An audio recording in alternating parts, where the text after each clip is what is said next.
நம்ம முழிக்கிறதுக்கு முன்னாடி நம்ம பார்க்கும் கனவுகள் எல்லாம் நமது உணர்வுகளை வெளியேற்றும் கனவுகளே. யாருக்கு நம்ம உதவி செஞ்சோமோ, யாரை நம்ம பாதுகாத்தோமோ, யாருக்கு அவர்கள் வாழ்க்கையில எல்லா நன்மைகளும் செஞ்சிருக்கோமோ, அவர்களே நமக்கு எதிரிகளாக மாறிவிடுகிறார்.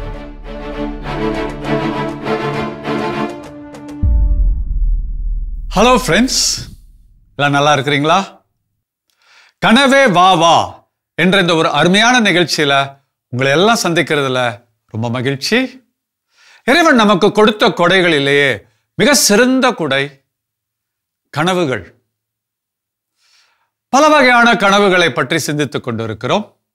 இந்த நேரத்திலே நாம சிந்திக்க போவது உணர்வுகளை வெளியேற்றும் கனவுகள், கத்தாட்டிக் ட்ரீம்ஸ் என்று சொல்லுவார்கள்.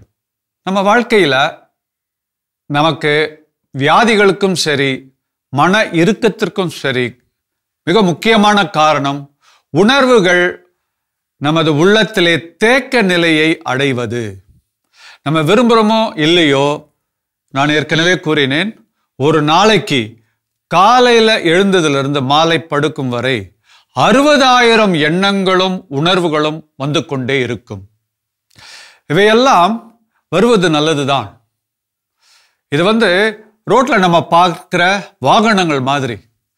வாகனங்கள் 100 கணக்கில் வரலாம், 1000 கணக்கில் வரலாம், லட்சக்கணக்கில் வரலாம், ஒரு தவறும் அல்ல. ஆனால் வாகனங்கள் தொடர்ந்து நகர்ந்து கொண்டே இருக்க வேண்டும். ஒரு இடத்தில் தங்கிவிட்டால் டிராஃபிக் ஜாம் என்று சொல்லுகிறோம். அது என்னாகும்? அந்த அடைப்பு கிலோமீட்டர் கணக்காக, மைல் கணக்காக வாகனங்கள் தங்கி விடுகின்றன. அப்ப யாராலும் முன்னேற முடியாது. ஆகவே உணர்வுகள் வாகனங்கள் போன்று. பாருங்க, மனது என்ற இந்த ஒரு சாலையில ஒரு நாளைக்கு 60,000 வாகனங்கள் செல்லுகின்றன. அந்த 60,000 வாகனங்களும் அந்த இடத்திற்கு வந்ததுமே அதை விட்டு தொடர்ந்து சென்று விட வேண்டும். அவ்வளவுதான். நம்ம மனதிற்குள்ள எவ்வளவு உணர்வுகளும் எண்ணங்களும் வருகின்றனோ, வந்தவை அப்படியே வெளியே சென்று விட்டால் உங்களுக்கு ஒரு வியாதியும் கிடையாது. எப்பொழுது அது தேக்க நிலையில் இருக்கிறதோ அப்பொழுதுதான் வியாதிகள் வருகின்றன. உணர்வுகள் தேங்கினால் உங்கள் உடலிலே பலவிதமான அமிலங்கள் சுரக்க ஆரம்பிக்கின்றன. இந்த அமிலங்கள் ஒரு 2 நிமிஷம் வரைக்கும் ஓகே. அதற்கு மேல் நமது உடலில் தங்கும் பொழுது அது உடலை பாதிக்கிறது. ஆகவே இந்த கனவின் மூலமாகவும் நமது உணர்வுகளை நம்மால் வெளியே கொட்ட முடியும். ஆனால் ஒரே ஒரு காரியம், கனவு காண்பதற்கு முன்பாக ஒரு காரியம் நம்ம செய்யணும். நமது கனவினுடைய இயற்கையே, குறிப்பாக அதிகாலையில் நம்ம முழிக்கிறதுக்கு முன்னாடி நம்ம பார்க்கும் கனவுகள் எல்லாம் நமது உணர்வுகளை வெளியேற்றும் கனவுகளே, கத்தாட்டிக் ட்ரீம்ஸ் தான். அது என்ன செய்யும்? கூட்டி பெருக்கி தேவையில்லாத குப்பைகளை வெளியே தள்ளும். ஆனா அதற்கான ஒரு தயாரிப்பு நம்ம செய்யணும். குப்பை இருக்கிற ரூமை நம்ம திறக்கணும். திறந்துட்டா போதும், நமது கனவுகள் சுத்தம் செய்துவிடும். இப்ப அந்த பூட்டி இருக்கும் அந்த கதவை நம்ம எவ்வாறு திறப்பது?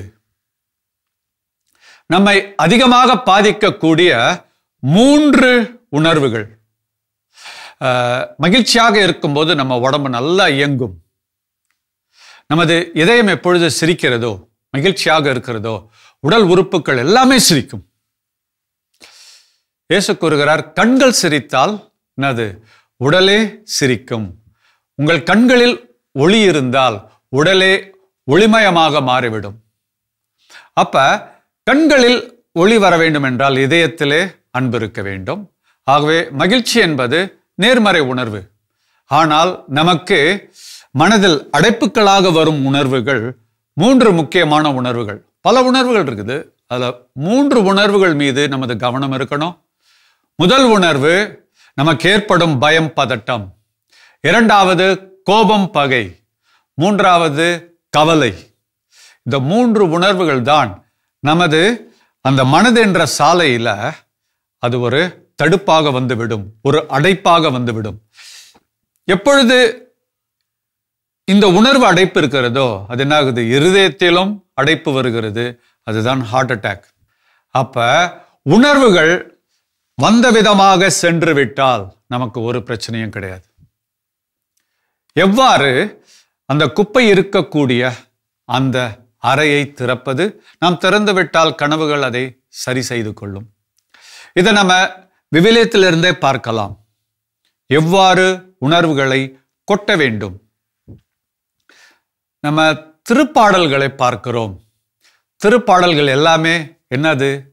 இறை மக்கள் இறை நம்பிக்கையில் தங்கள் அன்றாட உணர்வுகளை கொட்டி விடுதல்.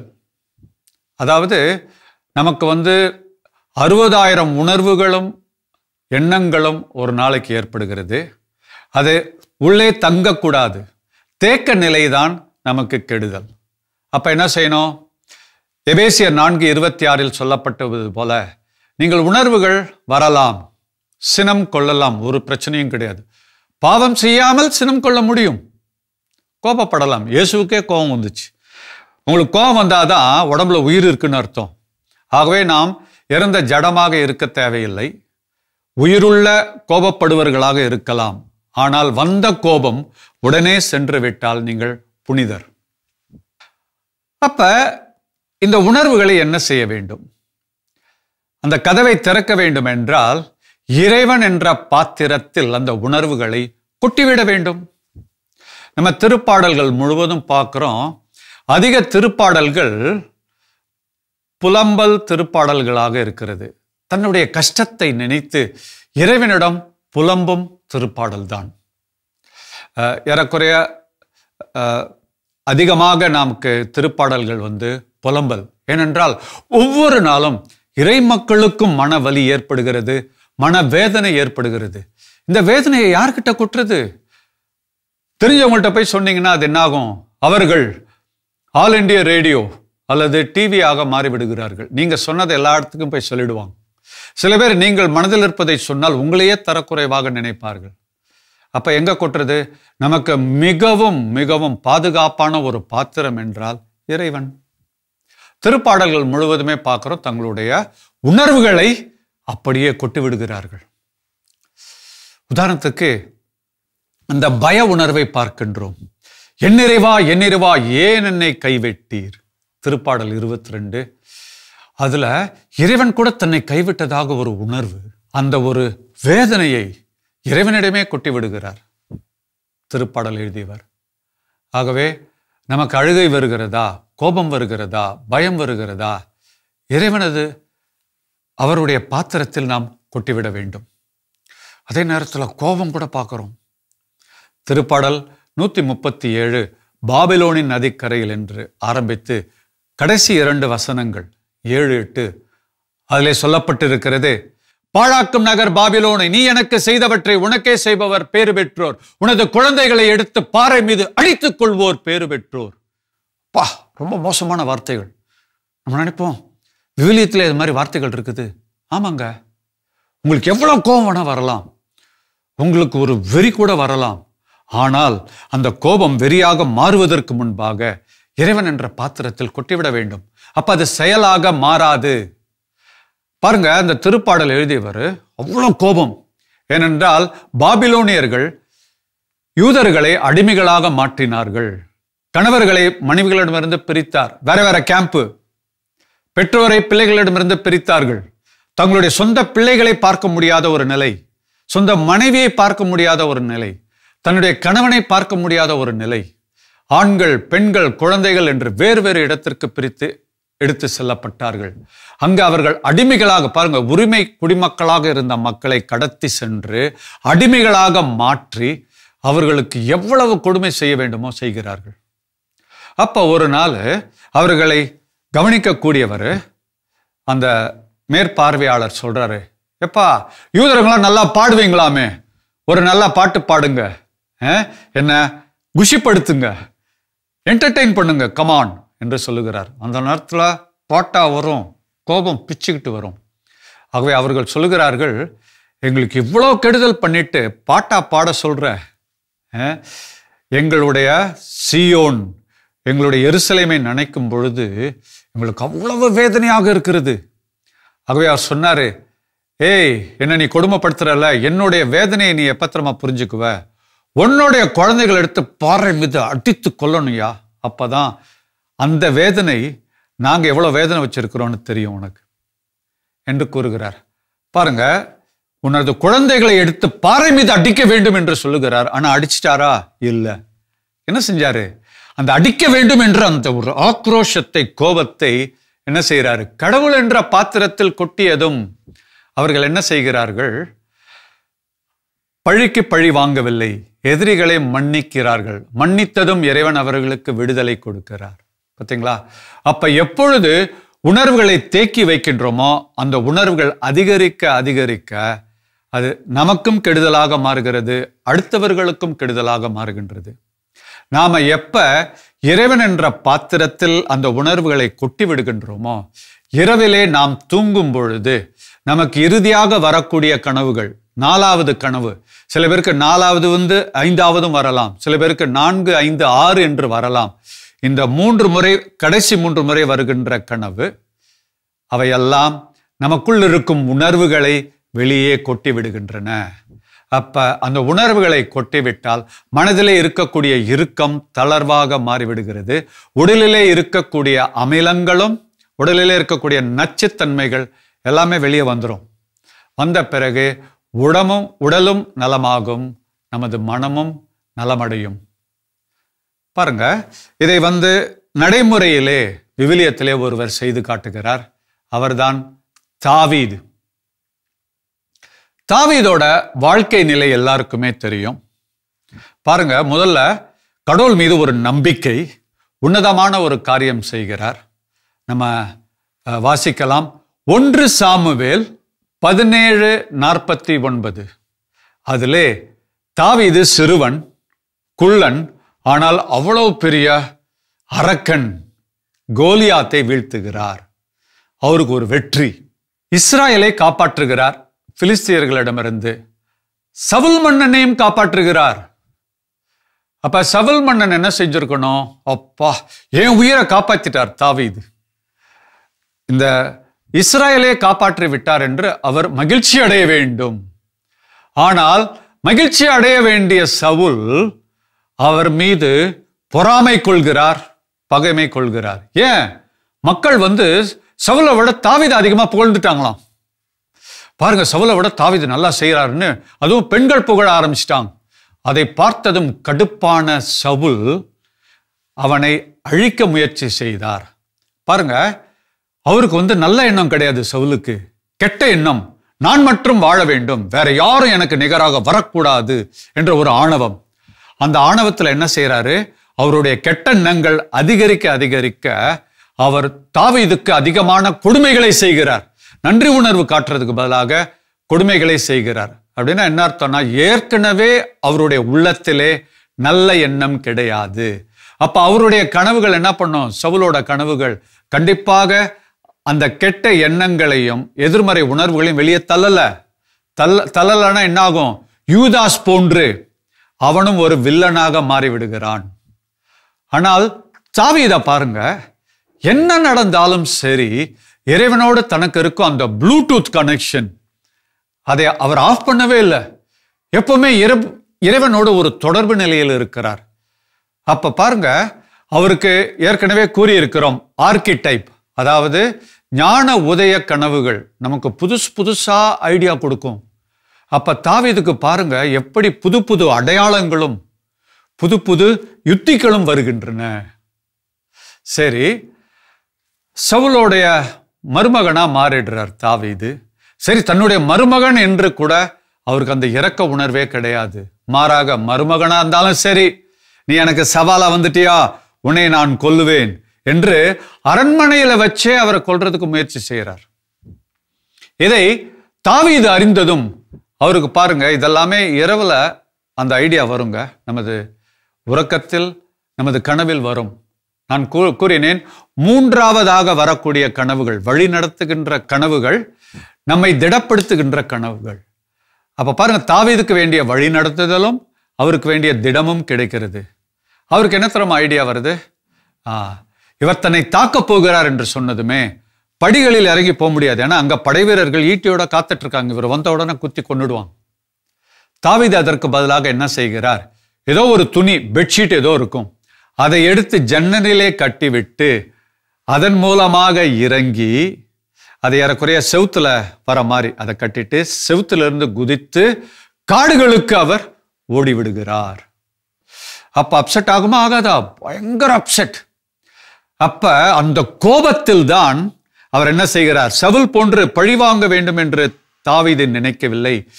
இறைவன் என்ற பாத்திரத்தில் கொட்டு விடுகிறார். தாவீது மீது தனக்கு இருக்கும் கோபத்தில் அவர் கொட்டிய அந்த வார்த்தைகள் தான் திருப்பாடல் 11. நான் மலைகளுக்கு தப்பித்து சென்று அங்க போய் நான் தங்கியிருக்கிறேன் என்று ஆரம்பிக்கும் அது. அதன் பிறகு தன்னுடைய எதிரி என்று அவர் சொல்லுவார். அது யாருன்னா சவுல் மன்னன். அப்ப தனக்கு ஏற்படும் அந்த கஷ்டங்களை எல்லாம் இறைவன் என்ற பாத்திரத்தில் கொட்டி விடுகிறார். அதன் பிறகு அவருக்கு ஒரு ஆன்ம குரு இருக்கிறார். அவர்தான் சாமுவேல், இறைவாக்கினர். சரி, அவரிடம் சென்று நம்ம பேசுவோம், நம்மளுடைய கஷ்டங்களை சொல்லுவோம் என்று ஆன்ம குருவிடம் செல்லுகிறார். அவர்கிட்ட போய் தன்னுடைய கஷ்டத்தெல்லாம் சொல்றார். சொன்னதுமே அவர் என்ன செய்யறாருன்னு பார்க்கலாம். 1 சாமுவேல் அதுல சவுல் மன்னன் கொடுமையினால கஷ்டப்பட்ட தாவீது சாமுவேல் இறைவாக்கினர்கிட்ட போயிட்டு அவருடைய ஆன்ம இயக்குனர்கிட்ட போயிட்டு தன்னுடைய கஷ்டத்தெல்லாம் சொல்றாரு. குருவே, இது அடுக்குமா? நான் நல்லது செய்ய போய் எனக்கு உபத்திரவம் வந்து விட்டது. நமக்கு கூட சில நேரத்தில் அப்படி ஆகும்ல. யாருக்கு நம்ம உதவி செஞ்சோமோ, யாரை நம்ம பாதுகாத்தோமோ, யாருக்கு அவர்கள் வாழ்க்கையில் எல்லா நன்மைகளும் செஞ்சிருக்கோமோ, அவர்களே நமக்கு எதிரிகளாக மாறிவிடுகிறார்கள். ஆகவே அந்த உணர்வை அவர் தன்னுடைய குருநாதரிடம் கொட்டுகிறார். அப்ப அவர் சொல்றாரு, நாம் இறைவனது பெயரை உச்சரித்து கொண்டே இருப்போம், உனக்கு என்ன ஆகுதுன்னு பார் அப்படின்னு. அப்ப அவர்கள் இருவரும் யாவேவின் பெயரை சொல்லிக் கொண்டே இருக்கிறார்கள். விவிலியம் சொல்லுகிறது, தாவீதை சுற்றி ஒரு பாதுகாப்பு வளையம் ஏற்பட்டது. சவுல் மன்னன் தாவீதை கொல்வதற்காக படையை அனுப்புகிறார். அந்த படை பாதுகாப்பு வளையத்திற்குள் வந்ததுமே தாவீதை கொல்லாமல் அவர்கள் இறைத்துதியை பாடிவிட்டு சென்று விட்டார்கள். பாருங்க, கொல்ல வந்தவங்க அவங்களும் சேர்ந்து இறைவனை போற்றி புகழ்ந்து விட்டு சென்று விட்டார்கள். 2வது ஒரு படை அனுப்புறார், அவங்களும் அது மாதிரிதான் செய்யறாங்க. 3வது ஒரு படை. கடைசியா சவுல் சொல்கிறான், நானே அவனை கொன்று விட்டு வருகிறேன் என்று சொல்லிட்டு போறார். அவர் பாதுகாப்பு வளையத்திற்கு நுழைஞ்சதுமே என்ன பண்றாராம்? தன்னுடைய அரச ஆடைகளை களைந்து விட்டு நான் ஒரு அடிமை என்று தரையிலே விழுந்து இறைவனை புகழ்ந்து விட்டு சென்று விட்டார். பாருங்க எவ்வாறு தாவீது காப்பாற்றப்பட்டார். ஆகவே யாரு தான் தாக்கப்படும் பொழுது கூட, பிறர் மனக்காயங்களை ஏற்படுத்தும் போது கூட நல்ல எண்ணத்தோடு இருக்கிறார்களோ அவர்களை முழுமையாக இறைவன் பாதுகாக்கிறார். அவங்களுக்கு கஷ்டங்கள் வரும், ஆனால் இறைவன் கைவிட மாட்டார். சரி, இதோட அவர் கஷ்டம் முடிஞ்சிடல. அவர் காட்டுல ஒளிஞ்சிட்டு இருக்கிறதுனால பயங்கரமான பசி. ஆகவே பசியை சரி செய்வதற்காக உணவு வேணும். பக்கத்துல இருக்க ஒரு கிராமத்துக்கு போறாரு. அவர் கிராமத்துக்குள்ள நுழைஞ்ச உடனே ஒரு 4 பேர் அவரை பிடித்து விடுகிறார்கள். அப்பதான் தாவீதுக்கே ஒரு உண்மை தெரிய வருது. என்னன்னா, அவர் சென்ற இடம் காத். காத்து தான் கோலியாத்தோட பிறப்பு இடம். அங்கதான் பிறந்து வளர்ந்தார் கோலியாத். ஆகவே அங்க இருக்கிற மக்கள் தாவீதை பிடித்ததுமே சொல்றாங்க, இந்த ஆளுதான் நமது தளபதியை கொன்றான், நமது கோலியாத்தை கொன்றான், இவனை சும்மா விடக்கூடாது, இவனை அரசர்கிட்ட கூட்டிட்டு போயிட்டு இவனுக்கு மரண தண்டனையை நாம் வாங்கி கொடுக்க வேண்டும் என்று அரண்மனைக்கு இழுத்து செல்கிறார்கள். பாருங்க எவ்வளவு ஒரு ஆபத்தான நிலை. ஆனால் யார் இறைவனோடு தொடர்பில் இருக்கிறார்களோ அவர்களுக்கு இரவிலே அதற்கான அந்த ஆர்கிடைப் என்ற ஒரு ஞான உதயம் கொடுக்கப்படும். அது காலையிலே அது தன்னுடைய வேலையை செய்யும். தாவீது என்ன செய்யறாருன்னா, அவரை இழுத்துக்கிட்டே போறாங்க. உடனே அவருக்கு ஒரு யுக்தி வருகிறது, ஒரு ஐடியா கிடைக்குது, ஒரு கருத்து. அவர் அரண்மனைக்குள்ளே நுழையும் பொழுது ஒரு பைத்தியக்காரன் போன்று நடிக்கிறார். இந்த ஆட்கள் சொல்றாங்க, என்னடா நடிக்கிறியா, அரசர்கிட்ட சொல்லி உனக்கு என்ன செய்யறோம் பார் என்று சொல்லி அவரை கூட்டிட்டு போயிடுறாங்க. அரசனும் வருகிறார். வந்ததுமே இவர் பைத்தியக்காரன் போட்டு நின்று கொண்டிருக்கிறார். அவங்களாம் சொல்றாங்க, அரசரே, நமது தளபதி கோலியாத்தை கொன்றவன் இவன் தான். பார்க்கறதுக்கு சின்னதா இருக்கிறான், இவன் தான் நமது தலைவனையே கொன்றவன். அதனால இவனுக்கு நீங்கள் மரண தண்டனை கொடுக்க வேண்டும். இப்ப பைத்தியக்கார மாதிரி நடிக்கிறான் அப்படின்னு அரசன் என்ன தெரியுமா சொல்றாரு, கூட்டிட்டு வந்தவங்கள்ட்ட, யோ, நம்ம நாட்டில் ஏற்கனவே நிறைய பைத்தியங்கள்ல இருக்கிறாங்க, ஏயா வெளிநாட்டுல இருந்து ஒரு பைத்தியனை கூப்பிட்டு வந்திருக்கிறீங்க, விடுங்கயா அவரை அப்படின்னு சொல்லிடுறார். அவங்களுக்கு வேற வழி இல்லை, அரசரே சொல்லிவிட்டார், கட்டளை, அவருக்கு விடுதலை கொடுக்க வேண்டும். எப்பவுமே விடுதலை கொடுத்தா 4 நாளுக்கு சாப்பாடும் சேர்த்து கொடுக்கணும், அதுதான் அப்பொழுது ஒரு விதி. ஆகவே 4 நாளுக்கு வேண்டிய சாப்பாடையும் கொடுத்து அவரை விடுவிக்கிறார்கள். அவர் உடனே மீண்டும் பாலைவனத்திற்கு போறார். அங்கே பாதுகாப்பிற்காக ஒரு மரத்து மேலே ஏறி உட்கார்ந்து கொள்கிறார். அவர் மரத்து மேலே உட்கார்ந்ததுமே அவரை சுற்றி ஒரு சிங்க குடும்பமே தூங்கி கொண்டு இருக்கிறது. அப்பதான் அவர் அந்த சிங்க குடும்பத்தை பார்க்கிறார். எப்ப சிங்கம் வேட்டையாட செல்லும் என்றால், பொதுவாக தெரியும் உங்களுக்கு, பெண் சிங்கம் தான் வேட்டையாடும். தன்னோட குட்டி பசி எடுத்தால் ஒரு மாதிரி அனத்தும், அனத்தும். அந்த சத்தத்தை கேட்டதுமே அம்மா சிங்கம் சொல்லும், கண்ணு உனக்கு பசிக்குதா, சரி நான் போய் வேட்டையாடி ஒரு மானை கொண்டு வருகிறேன் என்று சொல்லி பெண் சிங்கம் போய் வேட்டையாடி வரும். வேட்டையாடிய பிறகு முதல் உணவு யாருக்குன்னா சிங்க குட்டிக்கு தான். சிங்கக்குட்டி உண்ட பிறகுதான் பிற சிங்கங்கள் சாப்பிட முடியும். அப்ப பாருங்க, சிங்கம் தன்னுடைய குட்டியை கூட எவ்வாறு பராமரிக்கிறது. இதை பார்த்ததும் தாவீது திருப்பாடல் எழுதுகிறார் 34. அதுல பாருங்க, இறைவன் எவ்வளவு நல்லவர் என்று சுவைத்து பாருங்கள். இறைவன் தனக்கு செஞ்ச நல்லதையெல்லாம் நினைத்து நன்றி உணர்வையும் திருப்பாடலாக அவர் இயற்றி இறைவனிடம் தனது உணர்வுகளை கொட்டுகிறார். அந்த நன்றி உணர்வை 34 10வது வசனத்துல மிக அழகாக கொடுக்கப்பட்டிருக்கிறது. சிங்க குட்டிகள் கூட பட்டினி இருக்கும், ஆனால் இறைவனை நாடுவோருக்கு எந்த குறையும் இல்லை. அவர் உணர்ந்து அதை பாடுறார். தன்னுடைய வாழ்க்கையில இறைவன் எவ்வாறு தன்னை பாதுகாத்தார், இறைவன் எவ்வாறு தன்னை வழி நடத்துகிறார் என்பதை எண்ணி எண்ணி வியந்து அவர் அதை பாடலாக பாடுகிறார். அன்பார்ந்தவர்களே, இவ்வாறு அவர் பாடியதுமே சவுல் மன்னன் மேல இருக்கிற எல்லா கோபமும் போய்விடுகிறது. ஏன்? அவர் இறைவன் என்ற பாத்திரத்தில் தன்னுடைய அந்த கவலை, கஷ்டம், வேதனை, வலி எல்லாவற்றையும் கொட்டி விடுகிறார். இரவிலே தூங்கும் பொழுது அவருக்குள்ள இருக்கிற அந்த கோப, தாகம், பயங்கள் அனைத்தும் வெளியே போகிறது. அப்ப அவரால் முற்றிலும் மன்னிக்க முடிகிறது. அதனால்தான் பாருங்க, நீங்கள் இறைவனோடு தொடர்பு இருக்கும் பொழுது எதிரிகள் கூட நன்றாக இருக்க வேண்டும் என்ற எண்ணம் வந்துவிட்டால் கடவுள் என்ன பண்ணுவார்? உங்கள் எதிரியை உங்கள் காலடியில் விழ செய்வார். நமக்கு தெரியும், 1 சாமுவேல் 24:1-12 பார்க்கிறோம். ஒரு நாள் காலை வெளியே வந்து ரொம்ப குளிரா இருக்குன்னு குகைக்குள் தூங்கி கொண்டிருக்கிறார்கள். யாரு? தாவீதும் அவருடைய நண்பர்களும். உள்ள தூங்கிட்டு இருக்கும் பொழுது அவங்கள்ட்ட எல்லா ஆயுதமும் இருக்குது, வாள் எல்லாமே. சவுல் மன்னன் கெட்ட எண்ணத்தோடு தாவீதை நோக்கி செல்லுகிறார். அவரை கொலை செய்ய வேண்டும் என்ற காட்டில் அவர் ஒளிந்திருக்கிறார். நேராக கண்டுபிடிச்சு அவர் தலையை சீவ வேண்டும் என்று சவுல் மன்னன் காட்டிலே இருக்கிறார். பாருங்க, ஏற்கனவே ஒரு முறை பாதுகாப்பு வளையத்திற்குள் வந்து தான் அரசனில்லை என்று ஆடைகளை களைந்து இறைவனிடம் புகழ்ந்து பாடி அவர் அரண்மனைக்கு போனதுமே மீண்டும் கெட்ட எண்ணம் வந்து விடுகிறது சவுலுக்கு. ஆனால் தாவீதுக்கோ அவர் தன்னை கொல்ல வருகிறார் என்று தெரிந்தும் அவரை மன்னித்து விடுகிறார். அப்ப 2 பேருக்கும் ஏற்படுற அனுபவம் பாருங்க. தாவீதும் குகைக்குள்ள இருக்கிறார், சவுலும் வேறு ஒரு குகையில இருந்திருப்பார் ஏதோ.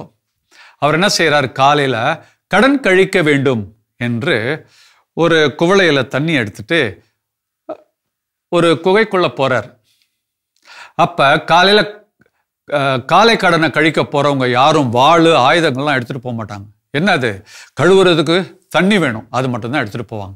அப்ப அந்த செம்போட அவர் அந்த அதே நேரத்தில் அவர் அந்த தொங்கலாடை அணிந்திருக்கிறார், ஒரு சால்வை. அங்க போனதுமே சால்வையை கீழே வைத்து விட்டு காலை கடனை அவர் கழித்து கொண்டிருக்கிறார். இப்ப பாருங்க, தாவீதுக்கு எவ்வளவு வல்லமை இருக்கிறது. அவருடைய நண்பர்கள் எல்லாம் ஆயுதத்தோடு இருக்கிறாங்க. தாவீது நினைத்திருந்தால் அந்த வாளால, ஏன்னா சவுல் அந்த பக்கம் திரும்பிட்டு உட்கார்ந்திருக்காரு, சவுலிடம் சென்று தலையை ஒரே சீவாக சீவி இருக்கலாம். ஒரு வெட்டு தான் தலை துண்டாக பறந்திருக்கும். பாருங்க, அவருக்கு நல்ல எண்ணம். அதனால அவர் என்ன செய்யறாருன்னா, தலையை சீவாமல் அவருடைய ஆடையோட விளிம்ப ஒரு பகுதியை மட்டும் அந்த வாளால் அறுத்துட்டார். உள்ளே சென்று ஒளிந்து கொண்டார். சவுல் மன்னன் காலை கடனை முடித்து விட்டு வெளியே வர்றார்.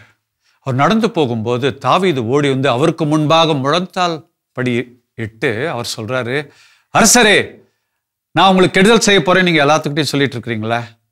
பாருங்க, இன்னைக்கு காலையில என்னோட கொகையில நீங்க வந்து மாட்டிக்கிட்டீங்க. என்னோட கொகைக்குள்ளே நான் நினைச்சிருந்தா என் கையில வாள் இருந்தது, உங்க தலையை சீவிருக்கலாம். அதற்கு பதிலாக உங்க ஆடையோட ஒரு விளிம்பை தான், ஒரு நுனியை தான் நான் வெட்டினேன் பாருங்க என்று காட்டுகிறார். உடனே அவர் மனம் மாறி அவரை அரவணைத்து மீண்டுமாக தாவீதை ஏற்றுக்கொண்டு அவருடைய நண்பராக மாறினார். அன்பார்ந்தவர்களே, உணர்வுகளை இறைவன் என்ற பாத்திரத்தில் கொட்டு பாருங்கள். உங்களுடைய கனவுகள் உங்கள் எதிரியை கூட நண்பராக மாறிவிடும். உங்கள் உடலை குணப்படுத்தும், உள்ளத்தையும் குணப்படுத்தும். நீங்கள் கண்டிப்பாக உயர்வீர்கள். தொடர்ந்து கனவுகளை பற்றி நாம் சிந்திப்போம். நன்றி, வணக்கம். மலேரியா வராமல் இருப்பதற்கு அந்த மலேரியா கிருமியையே நமது உடலில் செலுத்துகிறார்கள். என்ன கேட்டா, யாருக்கு அதிகமா கோபம் வருகிறதோ அவங்க உடம்புல இருக்கிற பேட்டரி உடனே ரீசார்ஜ் ஆயிடும்.